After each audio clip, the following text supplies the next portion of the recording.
بسم اللہ الرحمن الرحیم۔ السلام علیکم ورحمۃ اللہ وبرکاتہ۔ معین اردو اکیڈمی میں خوش آمدید۔ ہمارے آج کے لیکچر کا موضوع ہے شعری اصناف نظم۔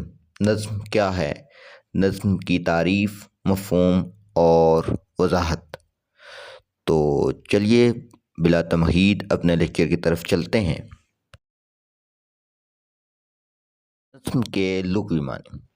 نظم کے لغوی معنی پرونا، جیسے ایک لڑی میں موتی پروئے جاتے ہیں، جیسے آپ تسبیح دیکھیں، ایک خاص ترتیب کے ساتھ اس میں ایک دھاگے کے گرد موتی پروئے جاتے ہیں، تو نظم کے بھی لغوی معنی پرونا کے ہیں، جیسے لڑی میں موتی پروئے جاتے ہیں، تو ایسے ہی نظم میں اشعار پروئے جاتے ہیں۔ اصطلاحی معنی، شاعری کی اصطلاح میں نظم اشعار کے اس مجموعے کو کہا جاتا ہے جو کسی خیال یا موضوع کے تحت لکھے گئے ہوں اور شاعر اسی خیال یا موضوع کے مختلف پہلوؤں پر روشنی ڈالتا ہو تو اسے ہم نظم کہتے ہیں۔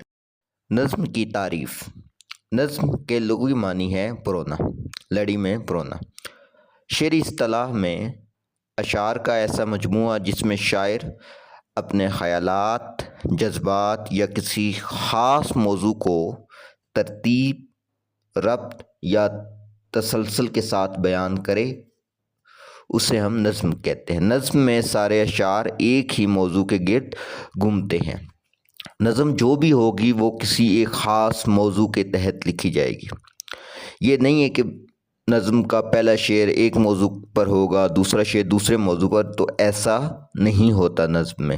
نظم میں تمام اشعار ایک ہی موضوع پر لکھے جاتے ہیں۔ اگر نظم کا موضوع ہے برسات، تو اس میں جو بھی اشعار آئیں گے وہ سارے اشعار برسات کے حوالے سے ہوں گے۔ ستارے ہیں، نون میم راشد کی نظم ہے، برکات، مسدس حالی، یہ ساری ایسی نظمیں ہیں جو ایک ہی موضوع کے تحت لکھی گئی ہیں۔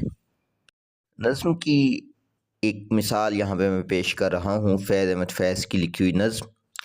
مجھ سے پہلی سی محبت میری محبوب نہ مانگ، میں نے سمجھا تھا کہ تو ہے تو درخشاں ہے حیات، تیرا غم ہے تو غم دہر کا جھگڑا کیا ہے، تیری صورت سے ہے عالم میں بہاروں کو ثبات، تیری آنکھوں کے سوا دنیا میں رکھا کیا ہے، تو جو مل جائے تو تقدیر نگوں ہو جائے، یوں نہ تھا میں نے فقط چاہا تھا یوں ہو جائے، اور بھی دکھ ہیں زمانے میں محبت کے سوا، راحتیں اور بھی ہیں وصل کی راحت کے سوا، ان گنت صدیوں کے تاریک بہیمانہ طلسم، ریشم و اطلس و کم خواب میں بنوائے ہوئے، جا بجا بکتے ہوئے کوچہ و بازار میں جسم، خاک میں لتھڑے ہوئے خون میں نہلائے ہوئے، جسم نکلے ہوئے امراض کے تندوروں سے، پیپ بہتی ہوئی گلتے ہوئے ناسوروں سے، لوٹ جاتی ہیں ادھر کو بھی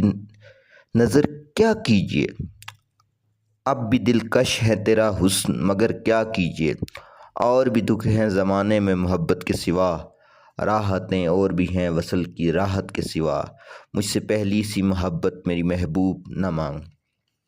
کرتا ہوں آپ کو نظم کی تعریف، مفہوم، اس کے لغوی معنی اور اصطلاحی معنی کی سمجھ آ گئی ہوگی، اور اسی کے ساتھ میں نے ایک نظم بھی پڑھی ہے، اس کی قرأت کی ہے فیض احمد فیض کی، تو امید کرتا ہوں آپ کو اس کی سمجھ آئی ہوگی۔ تو ملتے ہیں اگلے لیکچر میں، جس میں ہم نظم کی اقسام پر بات کریں گے، پابند نظم، معرہ نظم، آزاد نظم، نثری نظم، ان پر بات کریں گے۔ تو اگلے لیکچر تک کے لیے معین اردو اکیڈمی یوٹیوب چینل سے معین خان قریشی کو اجازت دیجیے۔ اس کے ساتھ ساتھ معین اردو اکیڈمی یوٹیوب چینل کو لائک، شیئر اور سبسکرائب کرنا مت بھولیے، ساتھ گھنٹی کے نشان کو بھی ضرور دبائیں تاکہ ہر نئے لیکچر سے آپ کو آگہی ملتی رہے۔ ملتے ہیں اگلے لیکچر میں، تب تک کے لیے خدا حافظ۔